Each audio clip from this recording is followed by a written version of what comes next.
Hello and welcome to the Art Class Curator podcast. I am Cindy Ingram, your host and the founder of Art Class Curator and the Curated Connections Library. We're here to talk about teaching art with purpose and inspiration, from the daily delights of creativity to the messy mishaps that come with being a teacher. Whether you're driving home from school or cleaning up your classroom for the 15th time today, take a second, take a deep breath, relax those shoulders, and let's get started. Hey everybody, it's Cindy Ingram, and I am so excited to welcome you to the Art Class Curator podcast, and I have a really awesome guest for you today. Today we have the Executive Director of the National Art Education Association, NAEA, Mario Rossero. And he came on to NAEA in January of 2020, right before the pandemic, right before just the world exploded. But what I am so excited to share with you is his, how he came to this role.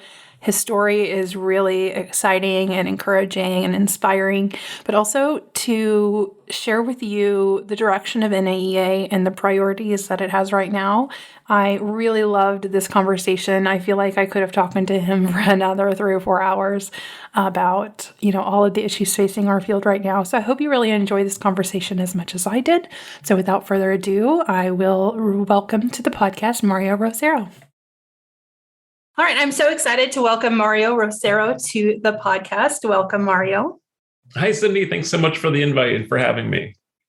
So I am so thrilled to talk to you because you are in such a influential and important role in NAEA at this moment. And this has been a very historic time for all of us the last couple of years, especially with your role. So I'm really excited to dive in and talk to you about that.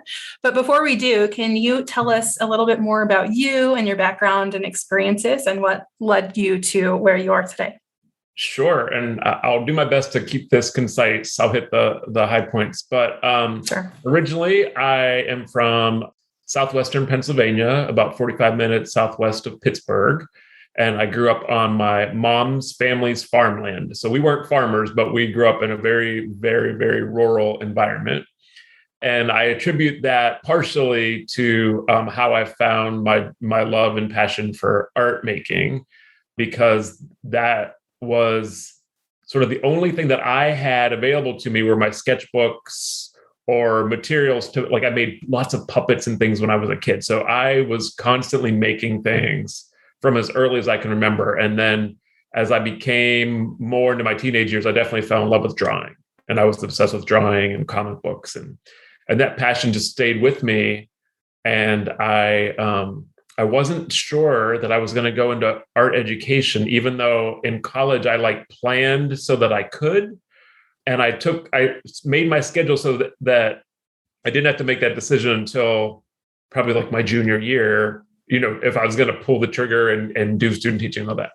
And it really wasn't until my senior year when I was student teaching that I realized that I had just as much passion for education as I did for art. And seeing those two things married together was, probably the greatest discovery of my life, because it's just been, my path since that point in time. But yeah, I taught elementary visual art and in a district just outside of Pittsburgh, Shaler Area School District. I taught elementary and middle school there. And then I was there for about 7-8 years before I noticed that I had some burgeoning leadership abilities and qualities. But so often, as is the case in an education setting, the art teacher might not be the first place that folks are looking to for that leadership. Yeah. But it was coming out of I was doing these sort of large scale collaborations with the Andy Warhol Museum and the Mattress Factory Museum, and bringing the community together to create these installations. And I was like, oh, there's something, I understand something about bringing people together and focusing them for the common good. So then I started looking to grad schools, and I thought that I was going to do an MFA. And it wasn't the right, sometimes my work might be a little bit like social practice, like the way that I work with people, even though I make tangible 2-dimensional drawings and paintings as well. But that wasn't really something that was formulated yet, sort of in the public discourse around like that kind of practice. So I wasn't having luck finding the right program. And yeah, I swear this is a true story. My first NAEA convention was in New York City, and my colleague Alice and I submitted a project we were working on, this identity project that our fourth graders had done. And at the end of that session, we walked to the back of the room, and she greets her grad school professor from Bank Street College. And I talked to her colleague, and I'm just being friendly and respectful to her colleague. And she suddenly starts asking me, like, who are you? What's your work? What are you interested in? And I'm telling her, I'm really looking for a grad school. I can't find the right next step.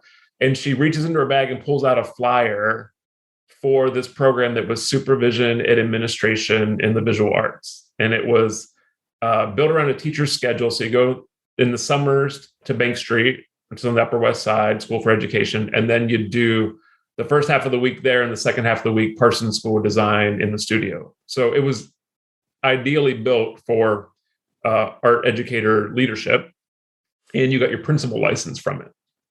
I didn't even know that sort of program existed. It was That's awesome. I mean, it was really that rare unicorn, but it was the thing that sort of like validated some of my instincts around leadership and collaboration, but it also gave me tools to like have difficult conversations, think about a supervisory voice, right? But also keep the artistic creative part in there. So by the time I finished that, I'm back in Pittsburgh, and I thought, okay, I'm ready for a bigger challenge. And my good friend from grad school was in Chicago, and I told my district, who was so lovely and flexible, I said, thank you so much for the opportunities. I've had such a great experience here, but it's time for me to grow and spread my wings, and I'm going to head to Chicago. And they were like, best of luck. And I didn't have a job yet. So I drove, everything was in my hatchback. I drove the 8 hours, right? And Cindy, when I tell you that I went to the convention center for the Chicago Public Schools job fair, and there were 700 tables. I mean, because we had over 400 elementaries and the rest were high schools. Wow. And they had 2 different giant convention rooms, and they just had tables for every school. And they had these little poles with Velcro signs for the openings. And some said visual arts, some said fine art, some said art. And I was in my blazer and tie and had my portfolio, and I just stood in line and interviewed, and I found this great school called Harold Washington Elementary that was on the South Side. And it was so Dr. Lewis had a real passion for art. The entire school, every floor, it was 3 floors. It was filled with murals. Mm-hmm. And Harold Washington was the former mayor of Chicago. And they had his Cadillac in the lobby in a little museum dedicated to him. And the school had not had a trained, certified art educator before. They had been working with a community artist a little bit, but they just hadn't had someone who had that background and training. And so I, even though I had taught for 8 years prior, it was a brand new community to me. And I was a brand new individual to the school that I was walking into. So what I had to learn was more about how to recognize, it's like I have the terminology now, but I probably didn't have it then, but like recognize my whiteness and my privilege and understand that I'm walking into 100% African-American community. And I would like to think that both my kids and I every day were committed to working on that relationship. Like I showed up every day, and then they were like, you're showing up every day. This isn't always easy. And we just kept building on it. But like I think they thought I was a little crazy because I was talking about art and like even just talking about elements and principles. They were just like, what are you talking about? And it was like, oh my gosh, art has all these components. And so we really started to unpack that. But it's like, I remember I had 45 7th graders in a room that had 35 chairs, right? And I have such a soft spot for that school. I just had a really tremendous experience. But while I was there, and if I'm going on too long, you tell me, but while I was there, I guess it was the end of that first year, I got called to the principal's office. And I thought, well, I never get in trouble, so I don't know what this is about. So I get called to the principal's office, and somebody from central office is visiting. My good colleague and friend Carol Ann, and she works. She manages the Fine Arts Magnet Cluster program. So it's like neighborhood schools that have an arts program. And she was working to build this program and spread it across the city. And she's telling me like the design, that there's lead arts teachers and there's professional development around the arts, and the arts are the core of the community and of the building. And she's going on and on. And I said, I'm sorry, no disrespect. I have to interrupt you. And she kind of sat back, and I said, if we were one of these schools, I'm the only art teacher here. I would know if we were one of these schools. I think you need my help. And she kind of laughed, and she was like, oh, really? And, sometimes, you're bold at the right moment. And I said, I was just so excited. I was like, I just finished this program. I've really been building my leadership skills. I love my school, and I'm really falling in love with Chicago, and I really want to make a difference. And she's like, okay, great. Nice to meet you. And then, she leaves, and I go back to class, and I finish the year. And that summer, I got a voicemail on, like the answering machine that was like at your house that you had to call in and put in a code. And she had left a message that they had got this federal grant, and she was hiring for a role to coordinate that program at central office. So I was really lucky to go to central office and then work across 60 elementary schools that had an arts focus. And that was across all art forms. And it was a program where it was building curriculum, community, and leadership through the arts. And so we were offering training to arts teachers. There were 120 of them across the entire city, which is, it's a big city, probably 6 to 8 hours a month for at least 3 years for that grant. And we started to see real change in practice, because suddenly they were stepping into these teacher leader roles, and they were building the arts into the school improvement plan, and they were assessing the gaps and opportunities at their school and providing professional development and partnerships through the arts. And through that work, suddenly the principal was like leaning on them and asking them to be part of planning conversations a little bit more. And the community was a little bit more invested. So I'll fast forward a little bit, but basically that moment of meeting Carol Ann was just like so serendipitous. I felt so lucky. And I had her mentorship. And then, she moved on. I kind of like moved my way up through the system over the next I guess I was in Chicago about 12 years.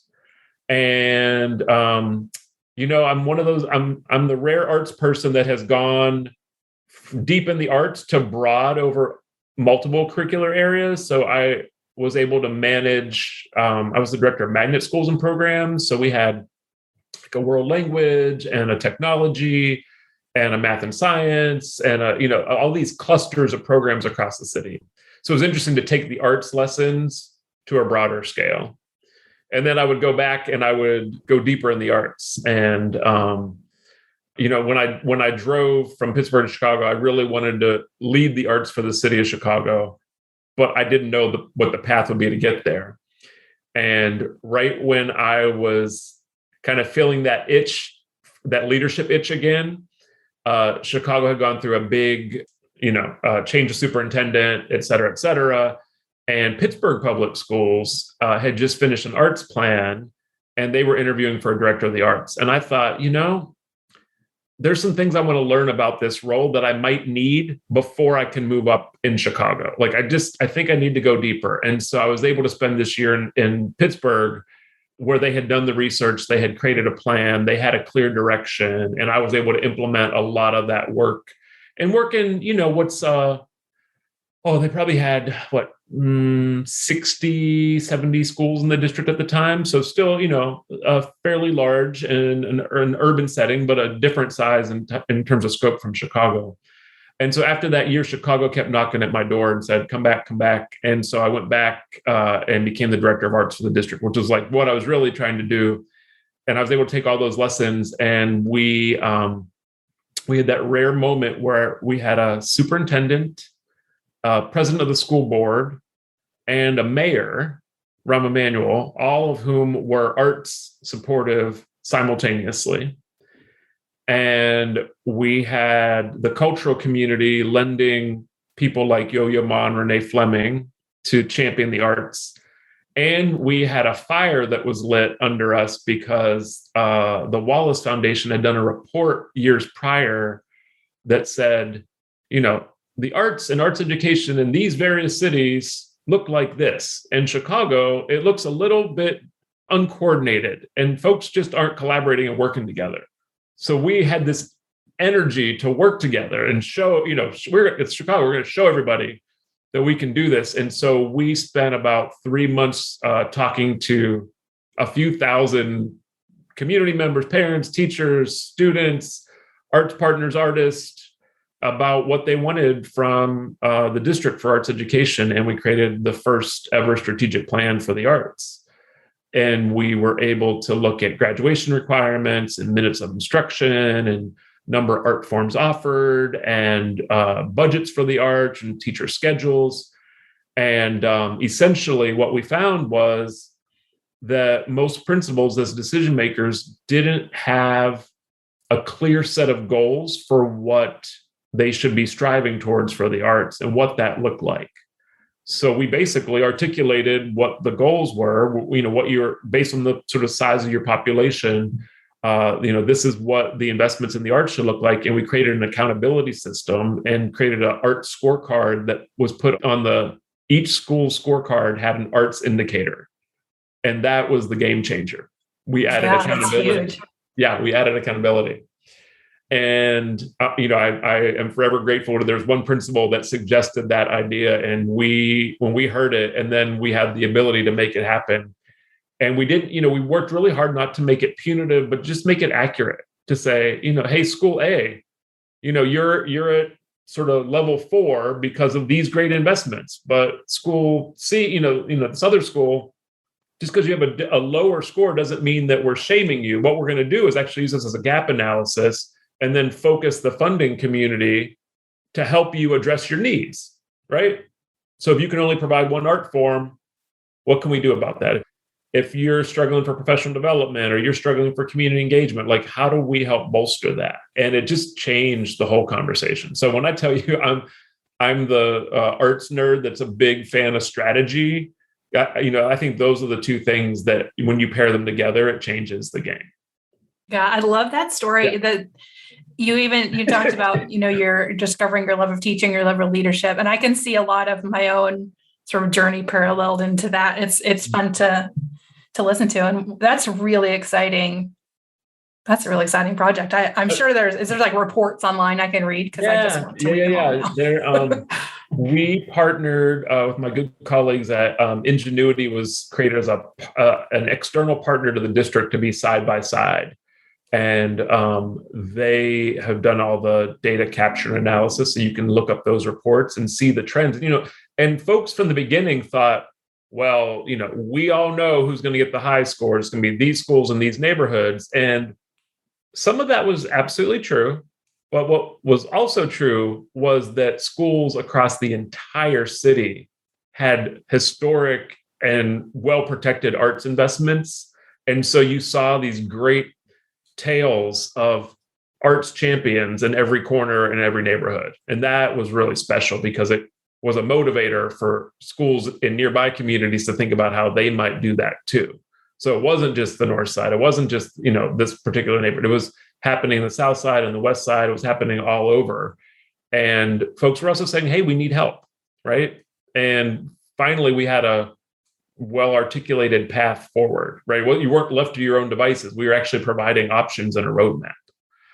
And then I guess from there, I did that. I went to all the subs. So I was the chief of core curriculum. So I oversaw all the subject areas in the teaching and learning team before I left Chicago. And I wanted to try something bigger and some national work. And so I was researching what national options and which thought partners I might chat with about growing, this work. And I discovered that the Kennedy Center was hiring for a new vice president for education, and threw my hat in and was really thrilled to be there. So I moved from Chicago to DC, and that was what a wonderful experience to learn how to work at a national scale when you're also a quasi-federal institution that is also a presidential memorial, and seeing a portfolio that's in every state, right? Yeah. And so it was fun to work at an institution that has that kind of reputation and to see the power it had on communities. So they have a great program called Any Given Child that goes into communities and does like a community analysis of the arts and then helps them create strategy, which is very similar to the work that I was doing in Chicago. So it's nice to see that this is happening in cities all over. And, you know, I was there for just shy of 5 years. And, you know, I had that itch again, and I was like, it'd be nice to be the lead person, right? Like, it'd be nice to be that ED role, that CEO role. And I started looking around, and I was like, oh, NAEA is looking for their next leader. And I thought, it's played such a critical role in my life, and I'm so grateful. But I also know art educators inside and out. You know, I had worked at some museums early in my career, worked at the Andy Warhol Museum early in my career. I had that, you know, I was in the classroom. I was in lots of different settings.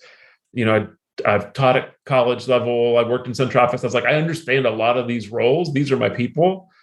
Let's see how this goes. And the interview process was really wonderful. I was just so, and I really mean this, like, I was just so impressed with the board and the staff. Like, this is just a group of folks that are really committed and passionate about this work. And what a space to walk into, right? And we're going to be 75 years old in 22. And it's like, this is a well-run and really well cared about institution that many folks have embraced, like, for a lifelong relationship, right? And the other thing is that NAEA had been really, I thought, was working to be really honest about equity, diversity, inclusion work. Yeah. In a way that I think many other institutions at the time, this is, 2 or 3 years ago, they started that work. Three years ago, they started that work. And that was a little bit ahead of the curve. And we're having just really honest dialogue to say, like, where are we lacking and how do we create the most inclusive association? And that particularly attracted me because that's been one of my passions throughout my career. Wow. Oh, that was I feel like I could have 6,000 follow-up questions about every single part of your story. Rapid fire. I know. I'm like, but I don't want to go too much into that because that was what a cool story. And I love just everything that you've been a part of. So I know you've been in all of these different roles, and you've seen it from the teacher's perspective, from the administrative perspective, from the nonprofit perspective, from I don't know if I guess they're considered nonprofit. Kennedy Center would be government. So what do you feel is the biggest challenge for our field right now? Well, there are definitely some competing answers here, but I would say the thing that I confront the most is the challenge around the value proposition and what that value proposition looks like to decision makers, right? Mm-hmm. And so I always talk about this, like, the inherited narrative of arts education, right? When I meet somebody new I'm at a function, I meet somebody new. What do you do? I work in arts education. Oh my gosh, I'm so sorry. It's the first thing to go, right? Like, we had this old narrative where this a little bit of the general public, I think, is holding on to some of these old tropes around the arts and arts education, right? And so what I always ask people, I put this challenge out to the community to say, when someone says that to you, you have to counter that with an arts positive story, right? So I say, the arts it's a really uneven landscape across the country, especially in schools. But let me tell you about this community that has doubled down and reinvested in the arts and is really seeing these kinds of outcomes. Because those are the stories that we need to lead with. And, decision makers are really swayed by these kinds of narratives. And so, whether you're looking at the local principal, the superintendent, the state or regional folks, let alone get to the national, it's like, one of those biggest challenges is like that narrative is still hanging on, right? Even if we look at, like, we're looking at career paths into arts education, and we're realizing that there's not really a pipeline. I know not everyone likes that word, pathway. There's not really a pathway set up for our younger learners through middle and high school to consider art education. And it's such, I mean, I can't imagine a parent wanting to turn their child away from a rich life that marries creativity with a job that's with it, it's in a community of folks where you can really make a difference. Like, it's just such a beautiful pairing. And it's like, I feel so fortunate. I'm sure you do too. Like, it served us so well. It's like, it's actually a great career path. So I think that's, from like a 10,000 foot view, that's one of the biggest challenges. I mean, we can talk about funding and we can talk about policy and but I think that narrative around the value, that's what I'm always trying to change. So I'm glad you brought this up, because this is something in the back of my head all the time. I hear that, the arts are the first thing to go thing. And I always, in the back of my head, I'm like, is it? Like, what? I always want to look up the data, because I don't have any proof of that in my world. I don't see that being true. Like I said, I've looked at this data both within communities. I mean, many cities and communities, but also like rural, urban, suburban areas all over the country. Like, for example, one of the great things, the Kennedy Center would give a National School Board Association award to an art supportive school board. And there was a rubric that was very much like what I described for Chicago. It was like, what are these investments across the board? And so you're seeing all these towns across the country of small and large size that have made these investments, right? So it's like, I want to make sure I respect our colleagues that are struggling, right? But there are many places that the arts are thriving and they have a long-term investment. And I think that it's not Pollyanna-ish, it's being positive around those stories can yield more other positive decisions and actions, right? Mm-hmm. It's like if the only model is that we think it's the first to go, then that kind of seeps into the public conscious a little bit. Yeah. We can get rid of that. Yeah, because I worked in Dallas ISD, and it's probably around the same time as your Wallace Foundation thing, but we had gotten a Wallace Foundation grant, and it paid for all the arts and music teachers in all the schools and all the elementary schools. And so there were teachers at the time that were getting laid off and furloughed. I forgot why, but as an art teacher, I was like, well, my job's safe. I was like, my job's covered. The arts and music teachers knew we were safe. And so I guess maybe I'm coming from that paradigm too, but our district was putting, resources and energy and attention into the arts at that time. So, I mean, I always forget to tell this particular story, but in Chicago, once we had our art strategy, and because we spent a lot of time welcoming decision makers and leaders into the process, that they felt like they had ownership, and they did. This is Mayor Emanuel calls the district and says, I think it was 11 million. I have $11 million in TIF money, tax increment financing, that I'd like to dedicate to the arts and to PE, because PE also had a plan for wellness. He's like, so here's $11 million for arts and PE, and Mario and Annie should make a plan for how you're going to spend that. I mean, never in my life, when in my life is that ever going to happen? That's never going to happen. Amazing. But it's like, look, I know it's not going to happen for everybody, but I mean, we really had a thorough strategy. And so then we said, how do we use this investment where it's most needed? And we needed teachers, right? And so we created we could invest those dollars more so in the first year, but then the dollars got smaller over future years so that the school could pick up that commitment. Because we're like, how do we stretch these out? And even though you want those dollars to stay forever, isn't it valuable for those students that maybe never had that arts instruction before to get it? And then you're starting to whet the appetites of the families and of the principal and of the rest of the community. And hopefully you see some changes in decisions. So how do you think a teacher, because most of our listeners are probably in the classroom teaching. You mentioned, anytime someone comes at you with sort of the negative, arts are the first to cut, you come back with a positive. What are some other things you think that teachers could do to further show that value proposition? 100%. So ensure that the arts are in your school improvement plan, right? Every school should have to do that annually. Make sure the arts are one of the priorities. So accountability, right? Like number one is find the path to make your school accountable for the arts, right? So school improvement plan is a great way to start. School scorecard is another great place. That's going to take a little bit more than just one person to get that done, but you have to start all the conversations early and often so that whenever you need to make those things happen, you've already kind of built up some support. So I'd say accountability and school improvement plan is a good starting point. I had that basement art room with the back door to the parking lot, and I could close the door and make great art with my elementary kid. I remember that, like, we made great art. We were in our own little world. Like, those days are over, right? Like, the days where I can just close the door and ignore everybody outside of my art room are over. I really encourage our arts educators to step out of their classrooms and like be on the school leadership team or a grade level planning team, or work closely with the school counselor. When you're planning any kind of arts event, like form a parent advisory board or committee or community advisory. Like, it's about building this sort of like coalition of folks that believe in the arts so that you can tap into them. So it's sort of like reach beyond your four walls, right? I know how great it is to be in the studio and just focus on the art, but it's like we also have to step outside.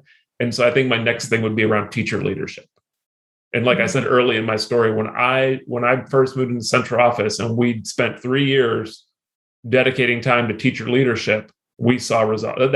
That is the single biggest thing that I've seen results in a variety of settings, is really investing that professional development in art educators as leaders, because we are unique problem solvers that no one else can, make a dime feel like $100, right? It's like we're always resource constrained and material constrained and space constrained, but we're still delivering high quality programs. So you put that into a leadership setting and suddenly you're the problem solver of the group. You're coming up with solutions to things that no one thought of. Yeah, I love that. I can go on and on and on. Yeah. Yeah, because I've been in that. Like, my first job, I was in a portable. I did not see anyone. I did not, I saw them as they waved their glass to me, but that was it. And it's such a challenge. But do you have any advice for how resources or programs that, if someone is interested in sort of beefing up their leadership abilities, is there a good resource that we can send teachers to? That is a really excellent question. So I'm trying not to do too much self-promotion, but really our School for Art Leaders at NAEA is a really beautiful model. And I think talking to any of those alumni would really would be a great first step for someone who's thinking about, dipping their toes into those leadership roles. Because these are, almost the folks that I've met from Sal are all sort of considering, like, I'm ready for the next step in my journey, but I need a community of support to help make this happen.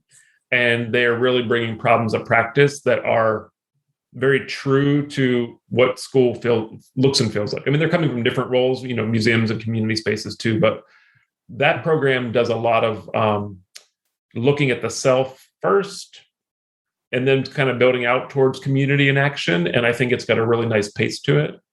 That's the one that comes to mind. That's the top of mind right now. Yeah. Yeah, I have some of my colleagues that have gone through that program, and I've seen them on Facebook just commenting back and forth to each other about things. And like, they'll see an issue and they're like, we should bring this up to someone. And I'm like, y'all are just teachers, not random people, but like, y'all are just doing your job, and you're feeling empowered to make a difference. As I could see the impact of that program just, from the sidelines, and it's exciting to see. Yep, absolutely. Love that. So you mentioned you had competing biggest challenges for our field right now. Is there another one that kind of pops in your head before I talk about some of the other topics today? Well, it's like, from the values challenge, it's probably neck and neck. Policy and budget are probably neck and neck, and it's all interrelated. And I did a sort of a high level analysis of arts education policy nationally over the past it was like 60 to 100 years, right? I was just kind of doing like a big frame of it. And what we've seen is that we've gotten more and more language around arts education, all the art forms included in education legislation, right? So, it's in No Child Left Behind, it's in ESSA, right? It comes out in different forms, and then that trickles down to the states. And so when you look at that, it's like I always say, is that a win, right? Well, it's definitely a positive. The challenge is, where's the accountability and funding to make that happen? So, I think our work is around, it's the storytelling, it's the advocacy, it's the narrative. But I also think that there's a real opportunity, how do our arts folks move into more positions of power, right? Yeah. And is that a job, or is that a council, or is that an advisory group? But, I would love to see more art educators from, every division think about, like, how do they move into some of those roles? Because we need to be affecting and influencing some of those decisions. But, the power of policy can be real if you understand sort of like what's most effective. So like in my time in Chicago, we realized that graduation requirements, that local policy for the district, was the strongest thing we had, because it articulated everything from the earliest grades to, like, you had to do a backwards design thing. Mm-hmm. So we're saying, oh, well, we had 2 credits, but you could only get them in visual art and music. You couldn't get the fine arts credits in dance and drama. So I had a board president who had a daughter in a theater class that couldn't get an arts credit. And so, we looked at that and we were like, oh, well, CPS is 1 credit more than the state of Illinois, right? So that 2 credits was good. But the fine arts being limited to only 2 disciplines was challenging. So we were able to broaden it to 4 disciplines. But we also protected a variety by saying the credits had to be 1 in each of 2 different art forms, so that we were ensuring that the school would have at least 2. But it allowed for dance and drama to start to thrive alongside the others. And in a district like Chicago, we had the sort of space and ability to do that.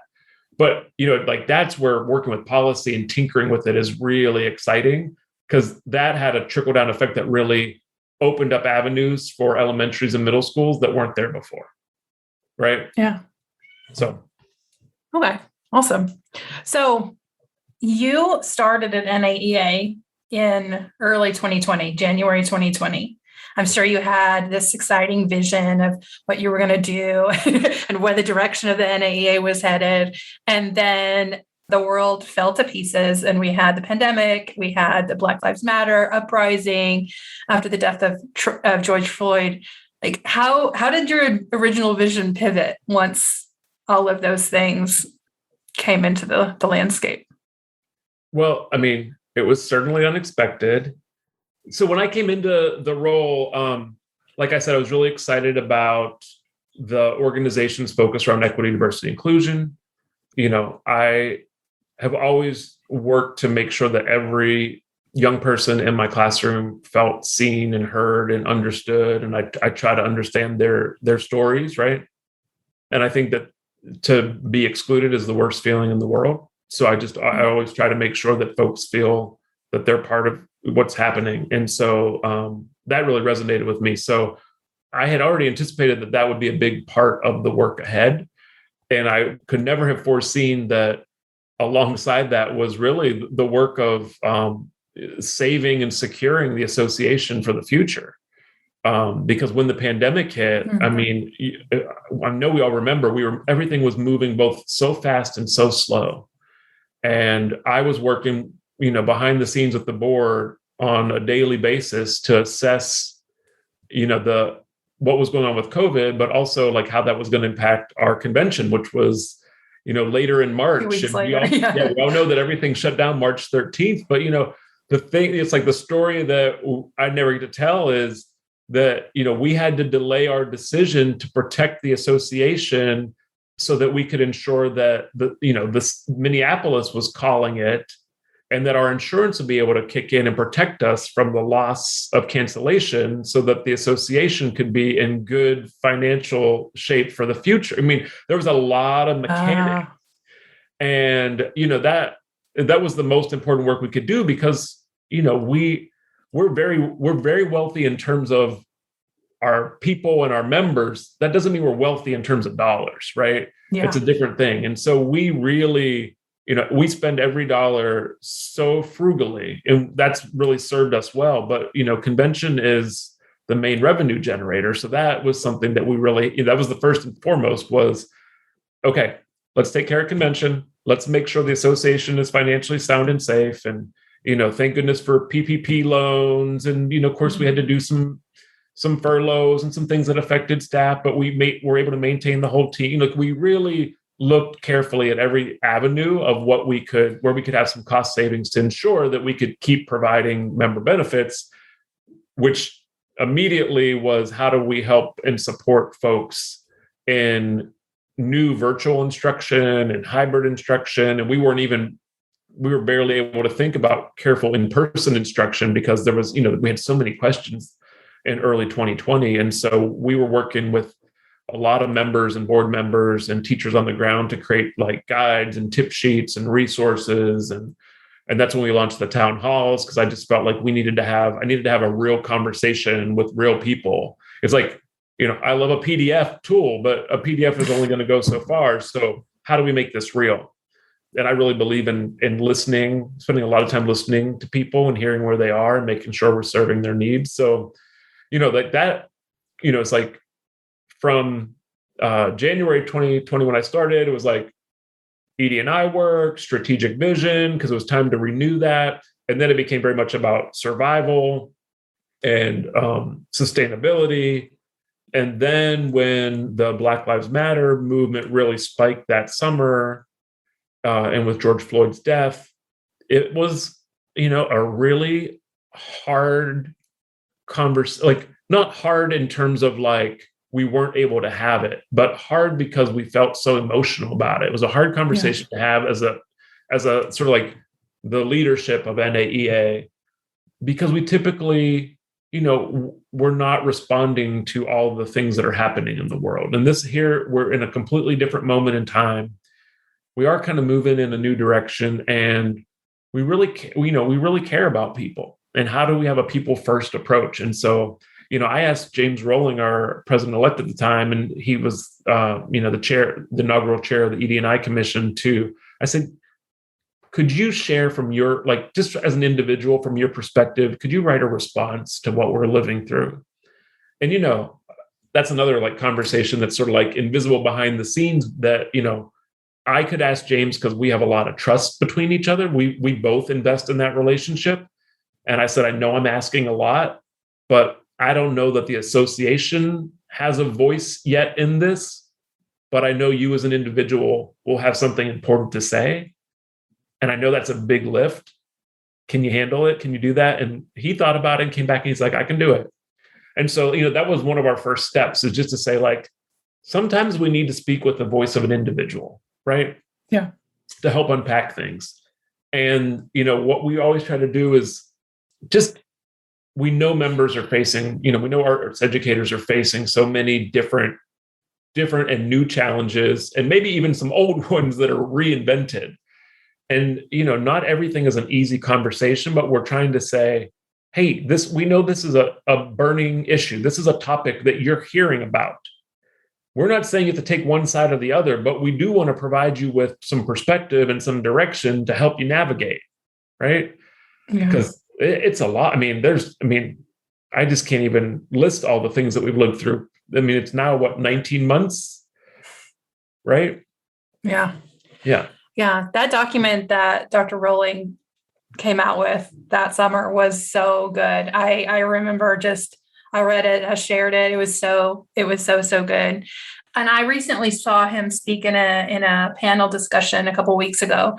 And he mentioned when he was talking that ED&I for NAEA is not just another thing you're doing. It's not like here's a committee and you're doing the committee work, but he said it's now something that is going to inform everything. Like it's an anchor for all of the committees. And I really loved to hear him talk about it that way. Can you kind of expand on that and and talk about what that means? So you and our listeners probably know, we went through a big strategic visioning process also during that pandemic year, which actually, you'd never know that was ideal time, but it was actually a wonderful container because we could ask folks what they, what do you care about? What are you concerned about in terms of visual art, design, media arts, education? Like what are those things? And so the strategic planning process was a listening tour. And so we heard from every corner of the association, and we heard from non-members, we heard from peer organizations. And, we sat down with the board, with the ED&I commission, the research commission, some of our editors, different regions and divisions across the country. And basically, anytime I was in front of a group, I was asking them questions about this. And without fail, the number one priority from every group was equity, diversity, and inclusion. Like that was the number one topic that they wanted to focus on. And so when we get to the final strategic vision, equity, diversity, and inclusion is what we call a super pillar. So it's both a standalone and it's embedded across the others. So of course, learning is the core of what we do. So of course, learning is the second pillar. And of course, advocacy and policy are core to our work. And of course, research and knowledge is core to our work. And of course, community vibrancy is core to our work.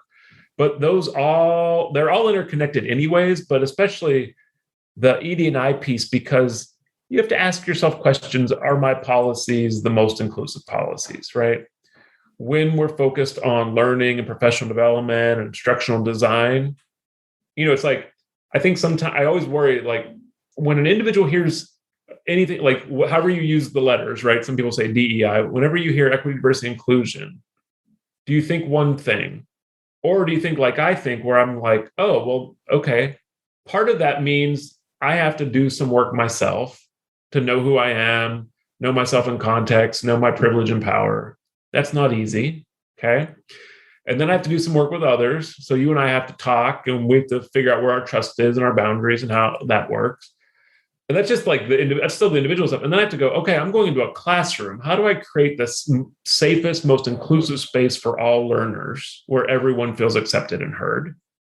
And you're not even really into the instruction yet. And then you can get into some instructional design, right? And then in my instructional design, it's like, are my teacher moves, the way I set up my class, the way I call on students, the order that I do this, am I being thoughtful and inclusive to all, let alone the content and the artistic examples So I'm like, there are so many layers to it that I really hope that, everyone can find their first steps into this, because there is an entry point for sure. And it's not a one size fits all, but, so when we talk about this work, that's why it's embedded across, because it's a little bit of everything.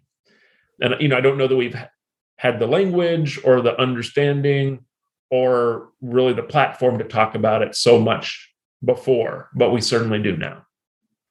That what you just said about the self, the others, the classroom, the curriculum, what a great framework. Is that an actual framework y'all developed, or did you just that's good. Admittedly, it's how I think about it, but yeah, we did an ED&I toolkit last year, and it outlines some of that framing. It's like a how to get started with ED&I. Mm-hmm. But we also drew on a lot of resources, and there's a lot, there's so many resources now, but many of them will have those sort of layers, and they usually start with the I and work outwards. But and I should say what we found is it's certainly not a linear journey. It is cyclical, and I'm not going to suddenly I'm not going to know the way to be the most inclusive teacher and I'm done, right? Like my instructional strategies are not done. I'm going to revisit that over time, and I'm going to keep learning and improving. So, that's, I think, another thing that I always try to reiterate. It's a cyclical journey that we revisit and we keep learning. But, for us, in some ways that works well because we're committed to continuous improvement and continuous learning because we're a learning institution. Yeah, one thing I noticed last summer, summer of 2020, was that so many people that I know and that I'm, in my personal life, in my professional life, that everybody seemed to first, they went inward. It was it was really beautiful to see, because I think so many people will look at things like this and they'll get mad about it, and they'll shout about it and they'll post about it. But so many people, more than I've ever seen, stopped and it was like, what is my role here? What how am I complicit in this culture? And it was so encouraging to watch. And people who thought, oh, I've got this covered, were like, no, I don't. There's still things I need to do. And the conversations I was having, it was really powerful. So I love that working on yourself first component, and then spreading it from there. Because I think a lot of teachers can go straight to, okay, well, I'll just do this lesson plan that is more diverse or whatever, but they don't really think about like the internalization of the things that they're just there's so many layers to it, and I think, like, I'm spending a lot of time thinking about, like, I don't think I know, like, I think I'm constantly learning. Like, I don't know it all. I'm always like open and receptive. The first year and a half, I went to every ED&I commission meeting that I could. I spent lots of time with the commissioners to learn about the work and to think about how we were taking up the task force recommendations. But, from like a leadership perspective, like, I'm trying to like double down on listening, on making space, on inviting in, on stepping aside, right? Because I think we really need to make space for, many of our diverse colleagues that have not felt welcomed or included or even seen themselves in the association, let alone the field. And so, I'm doing everything I can to make space and to welcome folks. And so I always encourage everybody, it's like an open heart and an invitation goes a long way, right? And that's not going to do all the work, but it's a good starting point. Yeah. And one thing I've too noticed about, is kind of related, but not at the same time, is how different all art teachers are. It's not like, math teachers, well, they might have different teaching styles or whatever. They're still teaching X plus Y equals B, or, what MX plus Y equals B or whatever. It's very straightforward. The curriculum is very straightforward. The teaching is pretty straightforward. But when it comes to art teachers, we have such division in terms of, there's TAD teachers, and there's, everybody has their way they want to do it, and everybody thinks their way is the right way. And so I see kind of like a lot of fighting within art teachers about that. And so I'm wondering if you're seeing that from your perspective, and also, are you seeing that as a side to that? Are you seeing any sort of pushback on any of the ED&I work that you're doing because of that? So I'm a big reframer. So I hear what you're saying. And the way I like to look at it is, oh my gosh, don't we have a tremendous amount of strength because we have so many approaches that we can take? And also, given that arts education is truly a battle, we all need each other. So I like, it's not that I don't see some of the divisions, but I don't think that they are important enough in terms of like, we need each other.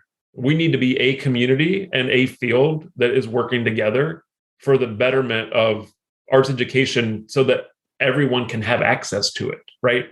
So your approach versus my approach is not, that's not the only argument. The argument is, how do we work together to achieve something greater than ourselves, right? And so it's like, oh my gosh, there's this many different strategies. Fascinating. There's this many different aspects to art and culture and history. And it's like, let's embrace that and learn from each other, right? Because I think it's really easy to have one thing pitted against the other, or to think one approach is better. And frankly, I actually find the standards are actually really helpful as a touchstone for this, because I do feel strongly when folks want to be only skills focused, and I'm personally really challenged by that. And I look to the standards that really, talk about a more comprehensive picture, because, art reflects history, time, culture, stories, people, experiences, right? Yeah. It is a medium to do that. Yes, I want to refine my craft. I want to, this sounds maybe silly as an example, but it's like, I remember the first moment that I learned what I could really do with a colored pencil. Like when I understood like the firmness and the dedication to get that sort of glossy colored pencil that, you could almost get photographic. What an amazing skill to learn. But then how do I put that into practice to something larger? So I just think that until we're all winning, we need to all work together because we really need each other. Yeah, I totally agree. Because I see that and like, it's a blessing. I mean, you get to be a job where you have so much creative freedom and you can do things the way you want to do it. Yeah. And it doesn't mean that someone else is doing it wrong, but I like that point to the standards. I hadn't thought of that as I go back to them pretty frequently, and the language is strong. And it's written from our peers, so it makes sense. Yeah. And then to the other part of your question, I think I addressed this a little bit earlier, but it's like, look, my role is to support all of our art educator members, and I really see my role to support the field. And I know, everyone has their own unique journey, and I'm here to support everybody taking steps forward on their journey. And that, it's like if ED&I, if that feels a little itchy or uncomfortable to somebody, we always, my whole team, we invite everybody into the conversation. It's like, okay, that doesn't feel good, or you're challenged. Let's have a conversation and talk about it. Yeah, and that step along the journey could be just seeing y'all's stuff you put out about it, seeing presentation at NAEA, the things like that. Those are going to slowly chip away at that. Like I was thinking of the picture, like you only see real change through discomfort, and discomfort doesn't have to be a horrible thing. It's sort of like, you got to fasten your seatbelt and you have to experience it. But, through discomfort, you can see real change and growth. And so, if there's a little bit of that discomfort, we'll weather it. We are a strong community, so I know that we can weather it. Awesome. So all of that said, it's really exciting to see how NAEA is tackling all of these issues. What are you personally the most excited about right now? In terms of work? Yeah, or any, I guess. Yeah, well, I'll give you the work answer. Well, because I'm a strategic plan nerd, I get really excited. Like once it's crafted, you move into implementation. And so we're right now like prioritizing year one's action steps. And a lot of those are around how do we reach out to and embrace every corner of art education as a field, right? Like how do we reach the young learners that might be on a path for honor society or pre-service, but also how do we also, really hold up and uplift and value our retired art educators? So we're really just thinking about the whole paradigm. I get really excited thinking about like, how do we get started in those conversations? So that's the thing I'm looking forward to right now. And that's great because we're looking towards convention in March, and we have a plan for both live and virtual. And we have a way that we can keep those conversations going through that as well. Wonderful. I hope this Delta variant calms down so I can be there, because I always love when NAEA is in New York City. That's my favorite, favorite place. Yep. So fun. So I know you are a visual artist. So I didn't want to have this conversation without having you talk a little bit about some of your art. So what role does art making play in your life? I feel really lucky. I'm one of those people that always has art making in my life. Like I know sometimes it's hard for folks to like get into it, or it goes away because you're busy doing something else. But most readily, I always have a sketchbook. So my sketchbook is often my journal and my planner, but it's filled with images as well. So, in regular times when I'm traveling a lot for work, I'll always have it and I'll be sketching and making work. And then I take those ideas from the sketchbook and then I work on a larger format. But most all of my work, I'm just a drawer at heart. Like even if I'm making a painting or even if I'm doing a photograph, like everything comes from drawing in my head. Mm-hmm. So I work on, like kind of like 2x4, like nice gritty toothy paper. And I am very like multimedia, but I layer and layer and layer and layer with if you had any material you had out on a table, I would use.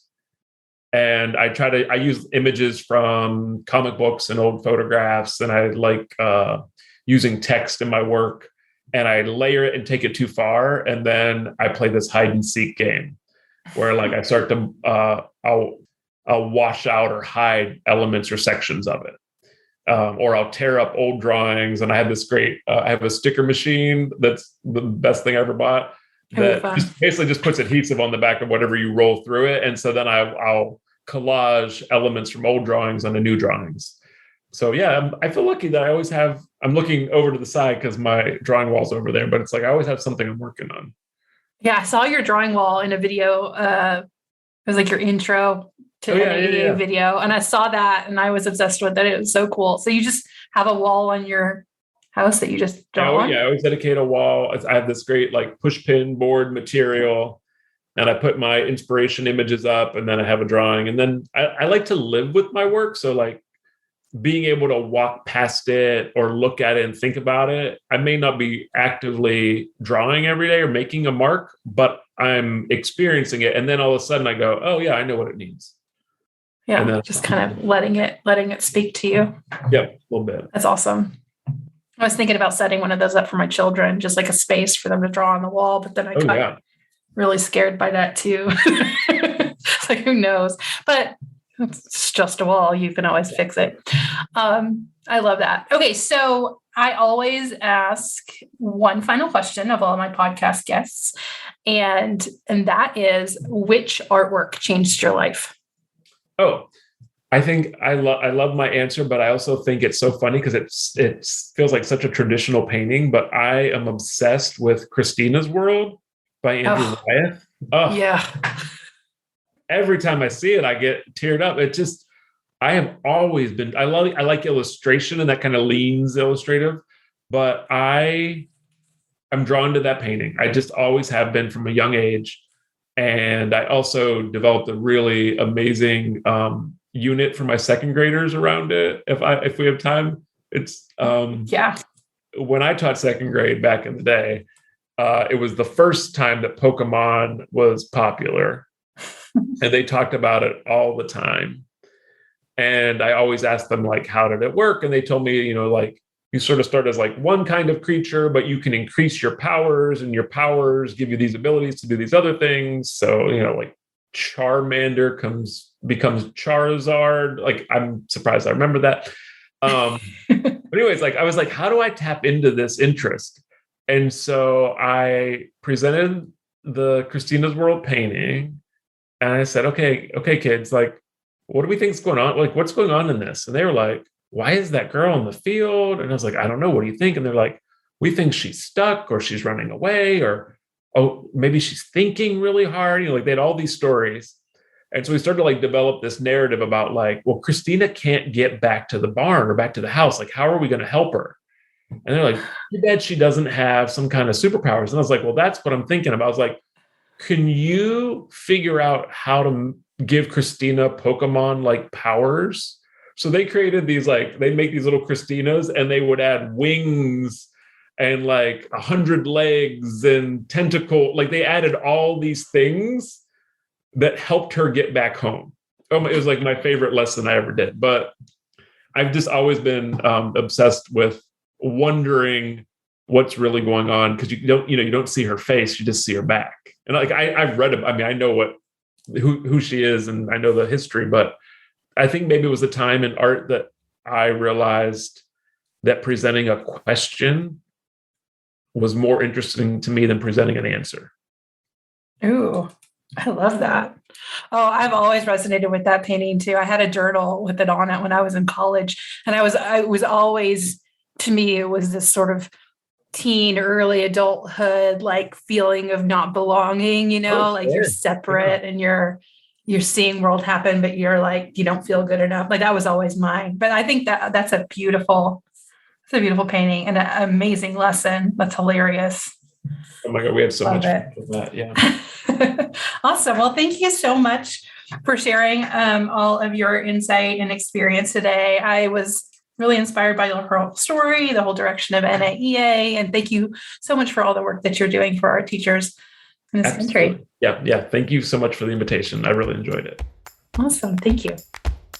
Art Class Curator and NASCO have come together to create two incredible full art curriculums. World Mosaic for elementary, and Perspectives for high school. These are so much more than just lesson plans. Your students will experience powerful social-emotional learning that's integrated with language arts, social studies, history, and more, and they are totally aligned with national art standards. World Mosaic will take your elementary students on a journey around the globe as each unit features an artwork from a different part of the world, with art projects that explore various media and activities that will strengthen their critical thinking skills and expand their worldview. Perspectives is a high school course that explores how art connects us with ourselves and one another through 10 idea-centered themes, using diverse artworks, thought-provoking discussions, and engaging activities. Perspectives also gives teachers the option to create a choice-based classroom, so it's perfect for any type of teaching model. We are thrilled to be partnered with NASCO Education. They've been working with districts for years and are huge advocates for educators everywhere. You can learn more about these exciting curricula at artclasscurator.com/NASCO. Thank you so much for listening to the Art Class Curator podcast. If you like what you hear, please subscribe and give us an honest rating on iTunes to help other teachers find us and hear these amazing art conversations and art teacher insights. Be sure to tune in next week for more art inspiration and curated conversations.